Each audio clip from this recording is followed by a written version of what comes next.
More perfect. Can we watch Teletubbies for a second? Although that's also horrifying. That's true. 1, 2, 3. Hey, I'm Jad Abumrad. This is More Perfect, a mini-series that we're just getting going about some of the ideas and the cases that flow through the Supreme Court. And we're going to start the series off with a story that isn't so much a courtroom drama. This one is about an issue that I think everybody agrees is about to land at the Supreme Court again, in a big way. The story comes from reporter Karen Duffin, and it begins with a mystery. Right. All right, so we're starting with Maya, right? With Maya, yeah. Maya Foa. I am the director of the death penalty team at Reprieve. Okay, so Maya Foa lives in London, and when she was about 25, she had graduated from college. She was doing some theater things, but she was like having this quarter-life crisis and didn't know what to do with her life. Post-college flail. Sorta. An existential crisis, and I wrote to a couple of organizations and said, please, can I be useful to you? She ends up volunteering at this place called Reprieve. A legal organization that did death penalty cases. Are they like a bunch of lawyers, or what do they do? Yeah, like they do legal work and advocacy. They've been working on the death penalty for like years at that point to try to abolish it. I view the death penalty, and I viewed it at the time as sort of the sharp end of a series of societal injustices. So anyway, she's at Reprieve one night. This was 2010. I was sat in the office and She's sitting there one night, and Clive Stafford Smith, who's the president of Reprieve, or the head of Reprieve, calls and says, look, we've got an execution tonight. There's an execution in Arizona tonight. Jeffrey Landrigan is set to be put to death for killing Chester Dreyer.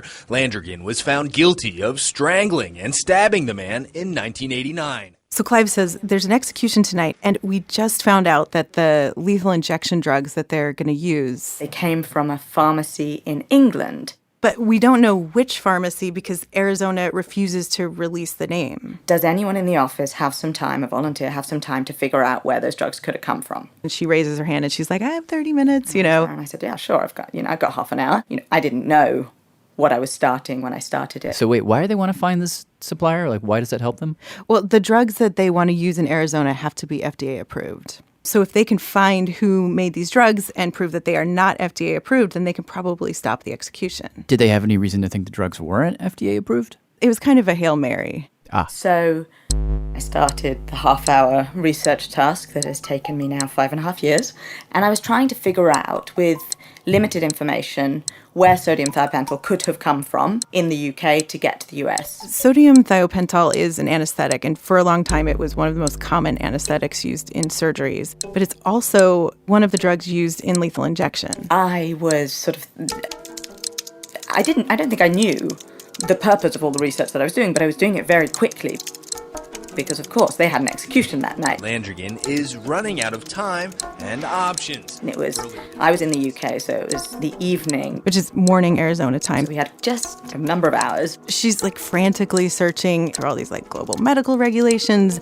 And, she can't figure out exactly what the name of the company is. Because there was no way to know at that point. But ultimately, she does figure out that there are no UK companies authorized to ship this drug to the U.S. There was effectively no FDA-approved supplier of the stuff. So whatever this mystery pharmacy was, it probably wasn't FDA-approved. And I remember, I emailed that over. I think we either turned it into an affidavit from me or from Clive. They write up a quick affidavit. They send it back to the States. And the execution that night was stayed. Like halted. When I went to sleep, it had been stayed. And I just thought, okay, great.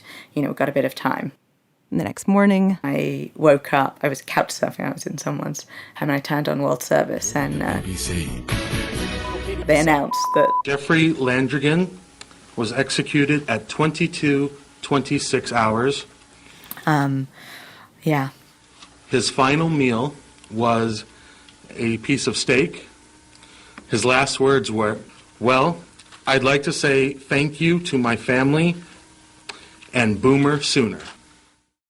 it turned out while Maya was asleep, The state appealed all the way to the Supreme Court, and late yesterday, the justices, by a 5-4 vote, lifted the stay of execution, allowing Landrigan to be put to death last night. The stay was put in place due to concern over lethal injection drugs. One of those drugs obtained from Britain was not FDA approved, but the U.S. Supreme Court did rule that there was no reason to believe that the drug wasn't safe. So Jeffrey, talk about a rude awakening in the literal sense.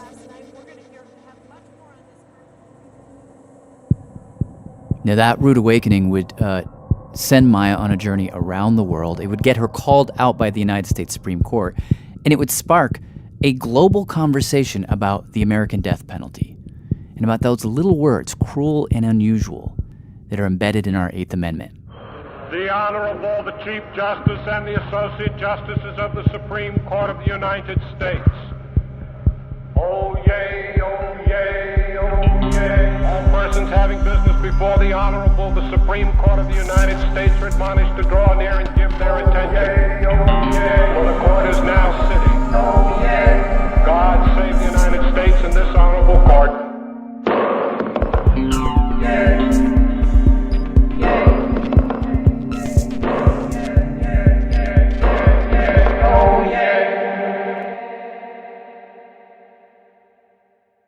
All right, back to Karen. So we were in London with Maya, who just learned that Jeffrey Landrigan had been executed. Mm-hmm. But to understand what she does next, let me just give you a little bit of context.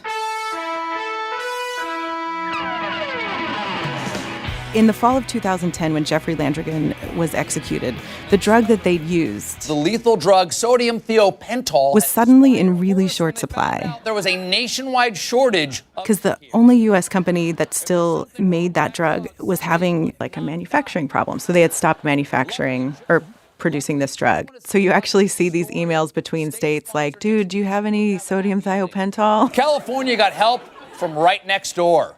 Arizona agreed to lend California a cup of death. And there's actually this one great email exchange between like the California Department of Corrections. They send Arizona this thank you email. Writing, and I quote, "You guys in Arizona are lifesavers." We'll buy you a beer next time I see you. You're a lifesaver. Yes. Come on. Yeah. So when Jeffrey Landrigan is set to be executed, Arizona is out of that drug. And this is how they end up at this mystery drug company in London. So after the execution, Maya's doing all this research. She's calling pharma companies. Plowing through these documents. And very quickly, she learns that the same company that is sending drugs to Arizona had sent drugs to like lots of different states. Georgia and South Carolina, Kentucky. California and various other places. They'd actually become one of the primary suppliers of lethal injection drugs to the United States. Wait, tell me again, why was it so hard to find out information about this company? So what happens is that anybody involved with an execution, your name is kept confidential. And states have started keeping companies' names confidential, too. I see. So next she starts calling suppliers and distributors, kind of trying to trace, like, how did this drug get to that company, thinking that maybe that'll lead her to it. We had figured out it had come originally from, there were some active ingredients made in Austria. Some of those were sent over to Germany. They were packaged, put into vials. Those were sent over to the UK. There was one company that has the marketing authorization for the product. They were sold to another one. That company changed. And then they were sent to this company in England, which she still can't figure out the identity of. But then the real breakthrough came just a couple months after Jeffrey Landrigan was executed. I think there was lots of material coming out at that time. I remember California and the ACLU got a batch of documents. And in one of these batches of documents, she finds an invoice. And this invoice has a name on it. I just remember getting the court documents, and I was working with this very, very slow internet connection. She was actually in Malawi at the time. Just sort of, fervently, willing the computer to download the documents so I could start, looking through them and figuring out this stuff. And those were the documents that had the name of the middleman. What was it? Dream Pharma. Dream Pharma. Dream Pharma. Dream Pharma. Yeah. Huh. Yeah. Okay. Yeah. So she's in Malawi, so she, rings up her colleague and says, can you go just look at this place? It's in West London. And it's this residential area, but also like with sort of warehouses, kind of middle class. You have a couple of petrol stations, a couple of cafes, and then this pharmacy, except that it doesn't look like a pharmacy because it's got a big sign on the front that says Elgon Driving Academy. I'm going to go and try and go and knock on the door of the Elgon Driving Academy. This is Nina Parrish. She's a freelance producer in London. It doesn't look too good. There's a tiny little storefront. Well, I can't see any evidence of driving. And if you walk in... Hello. You walk in, and in the front, it's just this reception area, but in the back... Hi. I'm looking for Dream Farmer. Is that you? Oh, hi. I'm recording for... There's a guy sitting at a desk. His name is Mehdi Alavi. He's in his 50s, gray feathered hair, kind of like square glasses, looks a little bit like William Hurt. He is Dream Pharma. In other words, the company that is helping prop up the death penalty system in America. It's a one-man operation operating out of the back of a driving school. One guy? One guy. And I thought, well, this can't be true. But they're interested in speaking to you about the injections that you supplied to the States. From the get-go, I had no comments, and I still have no comments. Oh, so what was it like when Reprieve came to find you? You ask them yourself. What was it like for you? Ask them for yourself. Okay. Are you still supplying the States with? No. No, it's illegal. Oh, right. Were you aware of that? It wasn't illegal at that point. Oh, right, so then it became illegal. That is correct. Oh. Would you mind me asking how you came to get involved in that in the first place? How they came to find you or you to find them? They found me. They found you? Wow. Were you surprised when they got in contact with you? Surprised? I don't know at that point. No, but I guess it unravelled somewhat. I got no further comments, my dear. Okay. Well, thank you very much for Pleasure. For doing that, and thank you for bringing me to Acton, because I very much enjoyed walking around Acton and meeting the people around here. Okay. Yeah. So, what do you sell now? It's irrelevant to your case. Well, I'm just quite interested as a citizen of London. It's irrelevant to you. You're not in the business. That's irrelevant to you. Okay. So, okay. Well, thank you very much for your Pleasure. time. And what was your name again, please? You know my name. If not, find out. Okay, thank you very much. Pleasure. Bye-bye. Do you actually do driving lessons? It's irrelevant to you. You don't do driving lessons? So once Maya and Reprieve found that guy, Mehdi Alavi, in his pharmaceutical broom closet of death, the next step was pretty simple. They went to the UK government and they told them, because in the UK, it's illegal to be part of capital punishment in any way. We have a law that prohibits exports of products for the facilitation of capital punishment or torture. It's called the Torture Regulation. The Anti-Torture Regulation. With this text, unique in the world, the EU is profoundly committed to the fight against torture and the death penalty. And when they realised that the sole purpose of the export of this drug was for executions, they put an export control in place. And just like that, the supply of this drug is turned off. So the States were just out of luck?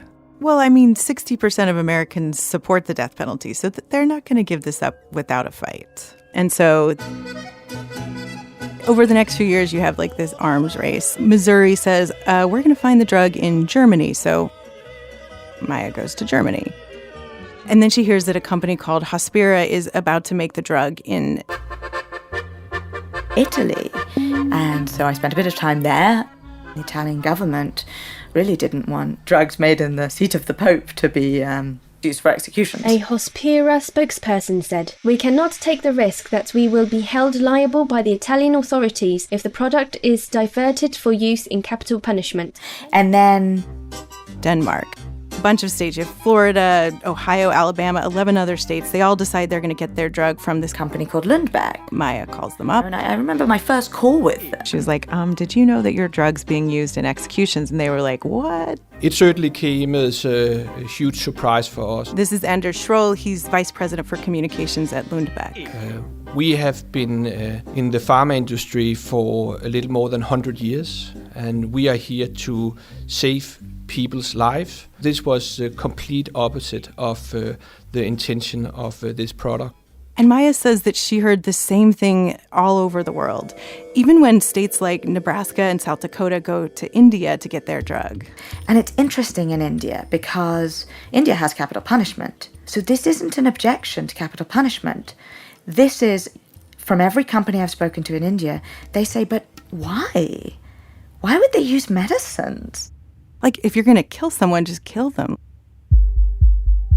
Why are you using something that saves lives to do it? And actually, there's a really interesting story about why we do it that way. Oh yay, oh yay, oh yay. That's coming up on More Perfect.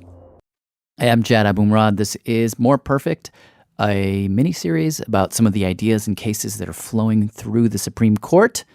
Back to our story from reporter Karen Duffin. So we left off with Maya in India, and they're wondering, why do you guys use drugs to kill people? Why? Why would they use medicines? So what is the answer to that question? Why do we? Well, the answer to that goes back to this guy named Bill Wiseman. It's a terrible thing to have one's reputation be based on coming up with a new way to kill people. Bill Wiseman was a rising star back then. He loved politics. Wiseman died in a plane crash in 2007. This is him in an interview with a reporter named Scott Thompson on KOTV in Tulsa back in 2005. So what's Bill's story? So he grew up, his dad's a minister, his grandpa's a minister, and he's like, I don't want the family business, and he wanders for years. He by his account, wanders through like 2.5 literature degrees. He becomes a poet.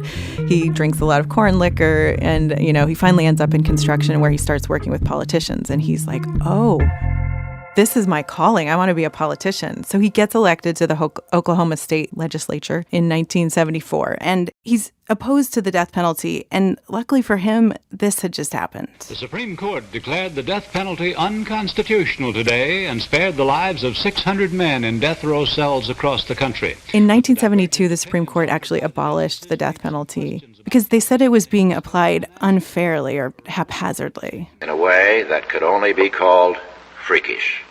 So Bill Wiseman is in the Oklahoma legislature. He's like, great, this is not a problem I'll ever have to worry about. The problem is the public is furious about this decision.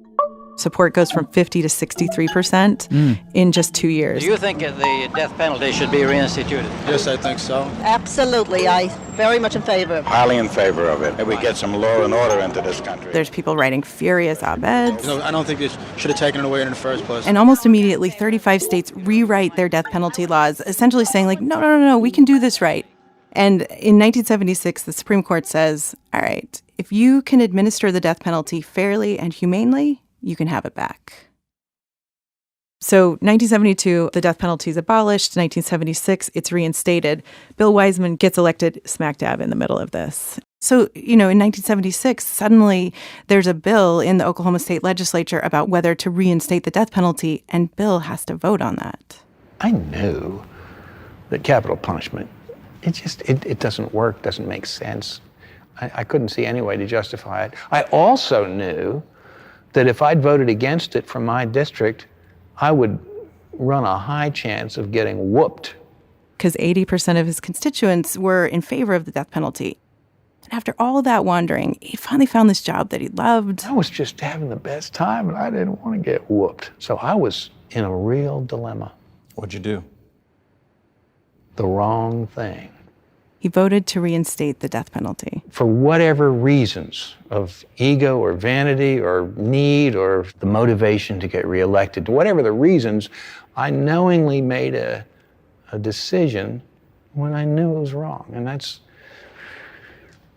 tough. So he's in the legislature, and he's feeling like he just sold his soul. And as they're debating various amendments to this law, someone brings up something sort of vaguely about a more humane way to execute people, and he's like, that, yes, that. And he becomes obsessed with this idea. Oh, it's like a way to assuage his guilt? Yeah. So he rings up some anesthesiologists and doctors and says, I want to find a better way to do this. And they say, we can't help you because the, Hippocratic Oath, do no harm. Death is a little bit of harm. So he goes to the state medical examiner, a guy named Jay Chapman. And Jay just sort of like freestyles this one line that Bill literally just sits with the yellow legal pad and writes word for word. It said an intravenous saline drip should be established into which would be introduced a ultra-short-acting barbiturate in combination with a chemical paralytic. The idea is that these 3 drugs would allow them to execute people, but painlessly. And right there in that office, with just like this yellow legal pad, they invent lethal injection in America. It would be hard to overstate just how important this moment in this office is, because the Supreme Court had just given the country back the death penalty on the grounds and the ideal that we could do this right. And what Bill has just handed America is a way to have the death penalty, but have it be humane. The ideal death penalty. Yeah. So Oklahoma adopts it, and then the very next day, Texas does, and then dozens of states. And since that moment, 88% of all executions have been done by lethal injection. I don't hear the word lethal injection or execution or anything else without feeling a tug, because it's tied to me. I mean, I'll always be tied to it. Which he lives to regret. He thinks that he actually extended the life of the death penalty. And he actually eventually quits his job, becomes a pastor, and becomes a very strong anti-death penalty advocate. How does the man who came up with the recipe for lethal injection, what does he do on Judgment Day? The same thing everyone else does. Throw ourselves on the mercy of God. Say that we have done wrong and we're sorry.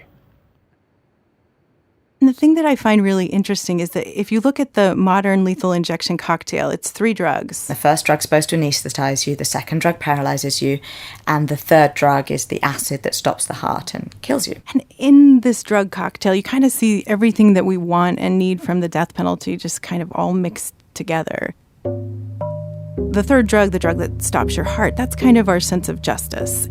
The first drug, the anesthetic, that's kind of our sense of humanity or kindness. That second drug, the one that paralyzes their muscles. The second drug is purely cosmetic. It serves no medical purpose. The reason it was put into the lethal injection cocktail in the first place was so that if the first drug doesn't work effectively, the second drug will mask any signs of visible suffering, and it would be extremely significant because the potassium chloride is this potent acid that people have described as being like fire going through your veins and being sort of burnt alive from the inside. She says, just imagine that that's happening to you, but something goes wrong with the anesthetic and you become conscious. You have this burning acid going through your body, and you are paralyzed, all your voluntary muscles are paralyzed, so you can't say, I'm awake, I can feel everything, this is agony. She says that it's that second drug that is both the thing that could make the execution most torturous, and the thing that meant that we, the witnesses, the viewers, the public, wouldn't know that it was torture, because we weren't supposed to know that. So does she end up going after that second drug, the paralytic? No, actually, she goes after the first drug, the anesthetic. And it's a total coincidence. This is just the one that had manufacturing problems that started the arms race. But it turns out that this drug, the first sodium thiopental, the anesthetic, is the one that's the most constitutionally important drug. Because in 2008, when the Supreme Court ruled on lethal injection, they said, the parties agree that successful delivery of the first drug is necessary to prevent the prisoner from experiencing severe pain. So if there's no anesthetic, there's pain, which would be too severe and then be therefore what, an Eighth Amendment violation? Cruel and unusual punishment? Exactly. So that drug, the anesthetic, is the key drug. But over the past 5.5 years, as Maya has whack-a-moled her way across these different companies, She's just made it harder and harder to get. There are now 20 plus companies who they've said, we disapprove of the misuse of medicines and executions and we're going to take steps to prevent it. And that has states scrambling. The drugs used in the 32 death penalty states are now running out. They have run out of drugs. And as a result, what you've seen is that things have gotten very DIY. They're changing and trying new procedures never used before in the history of executions. Prison officials are in a difficult position. You even have the DA start raiding prisons. Confiscating the drugs during the import process. Because they're essentially using illegal drugs at this point. And so reporters are just starting to pay more attention. And in the middle of all that, he began kicking his feet, lifting his head and his chest off the gurney, grimacing. You also get scenes like this. Clenching his teeth, and a couple moments he actually mumbled. He would open his mouth and you'd see his chest move and it would go all the way down to his stomach. So it was a clear gasp. April 29th, 2014, in Oklahoma, a man named Clayton Lockett was being executed for murder, rape, and kidnapping. Lockett's execution used a new drug combination whose source is unknown. He was sedated and declared unconscious, but he started thrashing, clenching his teeth, and he started moving the arms, his legs. It took him 43 minutes to die. Grisly, horrific spectacle. And this kept happening. After an hour and 57 minutes, the state pronounced him dead. You had situations like this in Arizona, Ohio. This drug formula is unconstitutional because people started filing a bunch of lawsuits, and one of these eventually got to the Supreme Court. Case 147955, Glossop. And interestingly, when it got to the Supreme Court... Yeah, I mean, let's be honest about what's going on here. Things got very tense. This is Justice Alito saying essentially, come on, guys, this isn't actually a problem. You made it a problem. Executions could be carried out painlessly. There are many jurisdictions. There are jurisdictions in this country, there are jurisdictions abroad that allow assisted suicide. The states have gone through 2 different drugs, and those drugs have been rendered unavailable by the abolitionist movement. And this is Justice Scalia. Putting pressure on the companies that manufacture them, so that the states cannot obtain those 2 other drugs.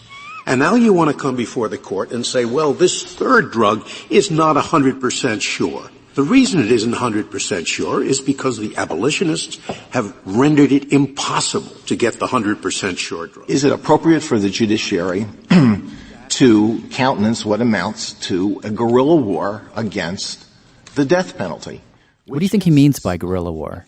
I think he's trying to say there are ways to if you want to make the death penalty illegal, you have ways to do it. You can call your legislator, you can pressure them, they can pass a law, but you're trying to hide in the trees and pull drugs off and make them so scarce that you're forcing a legal problem that doesn't exist without you. It should not have bearing on whether that method is constitutional. I would like an answer to the question. You've been interrupted several times. The justices called you guys out, kind of. Look, there's a lot of narrative around this being guerrilla activism, but this has nothing to do with me or anyone else. It's that the companies don't want their medicines used in executions. The manufacturers, the distributors, the pharmacists, the anesthesiologists, the, European governments, the whoever else it might be, the Indian industry, none of them asked to be part of Ohio's capital punishment machine. But isn't there an argument to be made here? I mean, I get what she's saying, that all these different people in different countries have been unknowingly drafted onto Ohio's execution team, which doesn't seem fair. But isn't there an argument to be made that even so, the effect is that she has taken a death penalty that is kind of humane, maybe, and made it more cruel? I mean, because that's kind of the accusation in the air, yeah, right? it's I'm going to say 2 things. One of them is a throwaway. Go for it. She didn't cause it. The states are chasing the companies and she's chasing the states, right? So you can't say that she caused it. But more importantly, what you also can't say is that it is actually more cruel, because there's no evidence that there's been an increase in botched executions. What I think is happening is just that we're paying more attention to lethal injection, right? We're just looking at it more. Oh, you mean it's botched executions have been happening forever and we're just now noticing them? Yeah. Huh. Nonetheless, people do accuse her of making this more cruel, and not just because of the drugs, because states in their sort of desperation to still be able to do this are looking for other ways to do it. And some of those ways might seem like we're going backwards. The lady that was spearheaded the getting rid of the injections, all she did is basically force people to be shot. This is Paul Ray. State Representative, House District 13, Utah. He says one day he was sitting in his office. I was actually listening to the local NPR station. A federal judge in Oklahoma is and they were talking about European pharmaceutical companies used to provide this controversial drug, but now refuse to sell it to American prisons. The European drug company is no longer selling the drug cocktail. And so I called our Department of Corrections and said, hey, do we have access to the drug? And they said, no, we don't. We have a set amount and then we're out. He says he hung up the phone, did a little bit of thinking, a little bit of research. Kind of deep into the history. And eventually he came to the conclusion, well, let's revert back to the firing squad. What, you mean like firing squad, John Wayne firing squad? Like line up against a wall? No, it's like they have a chair and they bring the person into the room and they strap them to the chair. They put a hood over their head. A physician will locate the heart and they'll pin a target where the heart is. And then there's 5 men with rifles and one of them has a blank, but none of them know which one it is. And then when the order is given, they all shoot the individual in the heart. Lawmakers in Utah have voted to bring back executions by firing squad if lethal injections are not readily available. Paul Ray says he was just trying to solve a problem. But I was completely taken off guard by the media frenzy that... It's a cruel holdover from the state's Wild West days. ...that happened. It's a cruel relic of Old West justice. And will earn it international condemnation. The fact that Utah is adopting it now is an embarrassment to the barbaric. We shouldn't be shooting our people. This is ridiculous. This is not the time of Moses. Why is it that do you think the firing squad itself created this response? Well, it's brutal. It's certainly not the easy, give them a couple of injections and they quietly go down. This is calling it for what it is. In fact, Paul would argue, if you want to look at something that's more humane, definitely the firing squad. What caught my attention was that it was so sudden, so quick.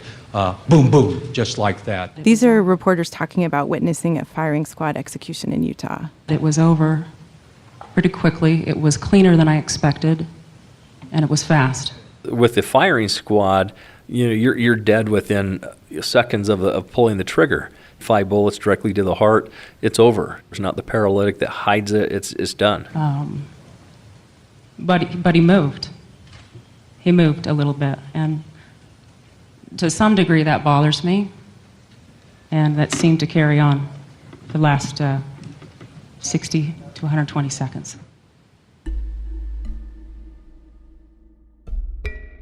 So this is how Utah has chosen to solve the whack-a-mole problem. Yeah, and the firing squad has already been upheld by the Supreme Court. We have approved electrocution. We have approved death by firing squad.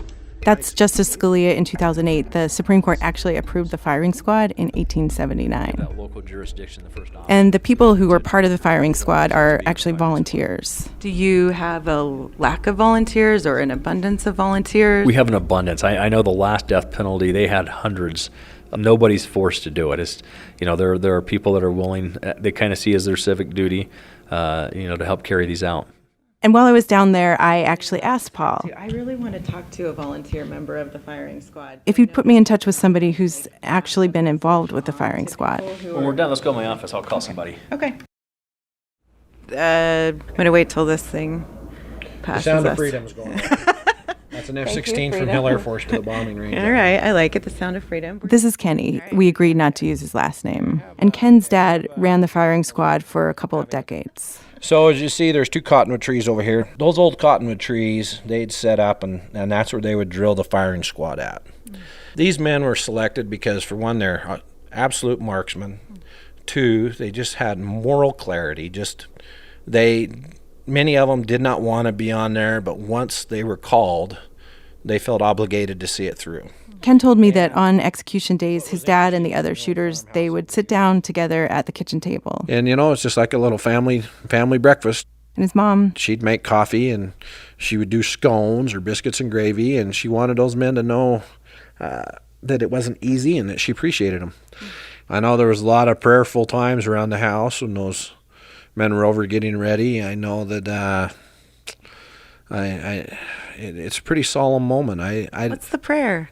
Is it for the person being executed, the victim? What's the prayer? I think you have to pray for strength to follow through on what you have to do. I think that, you might need a little guidance and you might need a little understanding and something bigger than you is out there. And I think that if we're going to have the death penalty, people just have to understand that there's some savagery involved in it. And it's unfortunate that it is, but if we have it to do, let's do it, but let's do it humanely. One of the things that I found kind of striking is that Maya FOA is against the death penalty, and you have the folks in Utah that are for it. But everyone seems to agree that we shouldn't fool ourselves. I favor the death penalty, but one thing I've never favored, and some common ground between me and the abolitionists, is that lethal injection is a terrible method of execution. That's Robert Blecker, a New York Law School professor, sounding a little bit like Maya.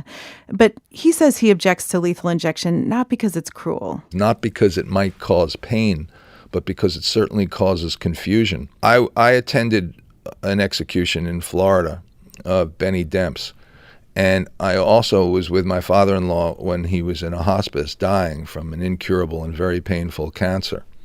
And the death scene in both situations was bizarrely similar. In both cases, the person dying was lying on a gurney with an IV coming out of his arm, wrapped in white sheets, medical technicians at his side, surrounded by loved ones. And it struck me as bizarre that we are killing those whom we love in a fashion that so nearly resembles how we are killing those we rightfully detest. There should be no resemblance. This isn't medicine. This is punishment. So the firing squad is honest, and it acknowledges itself for what it is. I have one objection to the traditional firing squad that Utah uses. He says he doesn't like the fact that one person gets a blank and that nobody knows who that person is. That, to me, is symptomatic of our failure once again to take responsibility for what we do. Nobody should have a blank. And if we cannot face what we're doing and acknowledge it, then we shouldn't do it.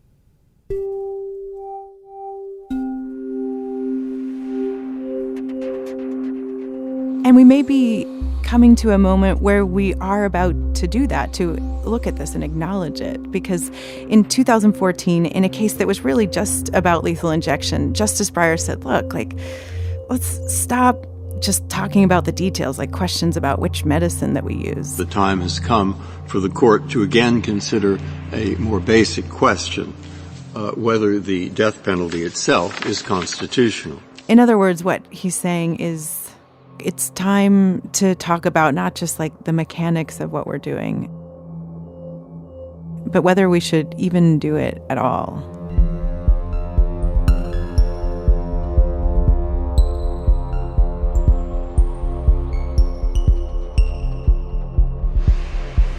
Reporter Karen Duffin.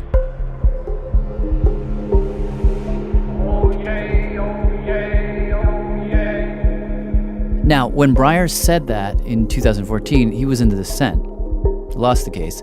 But a lot of people saw that statement as this invitation, like Breyer saying to the lawyers of America, send us cases. And in fact, some of those cases have just started to arrive. 2 days ago, a case made it in front of the court, or almost made it. The U.S. Supreme Court on Tuesday refused to hear an appeal asserting that the death penalty violates the U.S. Constitution's ban on cruel and unusual punishment. 2 of the 8 justices, liberal Stephen Breyer and Ruth Bader Ginsburg, said they would have accepted the case. Clearly, more cases are on the way. Here's something else that happened while we were reporting this story. This one from about 2 weeks ago. The pharmaceutical giant Pfizer has announced that it will no longer allow its drugs to be used in lethal injections. That closes off the last remaining open market source of drugs used in executions. This basically, can't quite say spells the end of lethal injection in the United States, but it's close. Because now any states that want to keep doing it, they essentially have to go underground to get those drugs.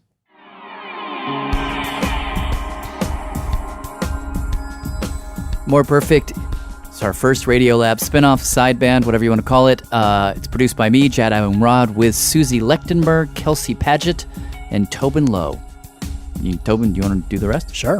With Soren Wheeler, Ellie Mistal, David Herman, Alex Overington, Karen Duffin, Sean Ramaswaram, Catherine Wells, Barry Finkel, Andy Mills, and Daniel Moatar.